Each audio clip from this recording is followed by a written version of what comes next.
Here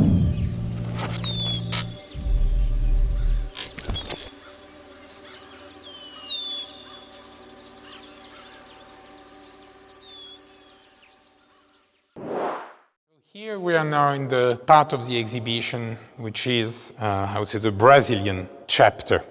The first part you will notice when you enter this exhibition, this part of the exhibition is the architecture. You have the two walls in the first gallery, the wall that creates this oblique in the space. Here you have actually, through the walls here, an architectural structure which is almost literally the shape of an open book, as if all these walls, circular, installed in a circular manner, are an open book. Of course, things get a bit complicated because she's also disrupting our perception of the space with the mirrored edge of these walls. Here you will see a lot of images that were created for a pavilion, architectural pavilion actually, that Rebecca Quaytman has conceived for an architectural pavilion that would be built in Brazil for her work. It's not built yet, so we are able to recover the paintings and imagine what the pavilion could be. I was mentioning with the painting slash sculpture coming out of the wall, this melting earth, that the texture is different. The texture might have come from my experience of Brazil. And in this chapter, you see more of that. You see here this experiment that she has done with foam on this painting, but also you see here how much this shape and this painting with encaustic is way more, I would say, quote-unquote dramatic or painterly than the other painting we have experienced before. And again, that comes from her experience in Brazil.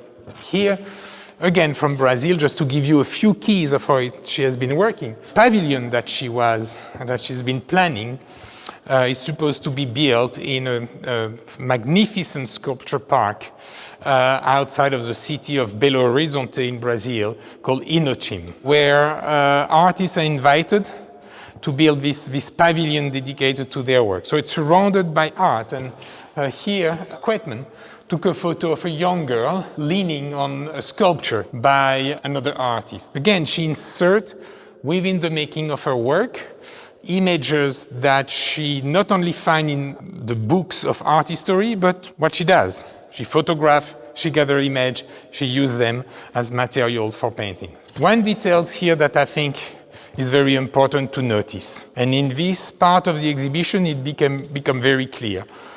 You have one in the other gallery, but here this shape reappears in a very recurring manner over and over again. And that actually is a curve that is created when you follow the equation of the golden section.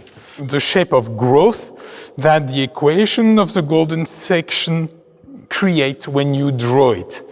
And here, this shape is inserted in this quote-unquote perfect rectangle. And you'll see this shape coming back over and over again, and it's almost the connecting tissue of all of this painting. You will see it from now on in the exhibition coming back over and over again, and that the equation that creates also the methodology that gives Quaytman the ability to make these paintings. But then she links it to the environment. She links it to what she has experienced in Brazil. Here, there is a painting with the shape of a bean that she found, I believe, in Brazil. And the shape of the bean is the echo of the shape of the equation and the curve created by the golden section. Another detail here, just also to reinforce the way she works with images and the way she uses images, she creates images, and then she takes the liberty to quote herself. This shape here, the foam that creates this strange face, reappear here, photograph and seal screen on this other painting. So she has created an entire machinery or system to create paintings.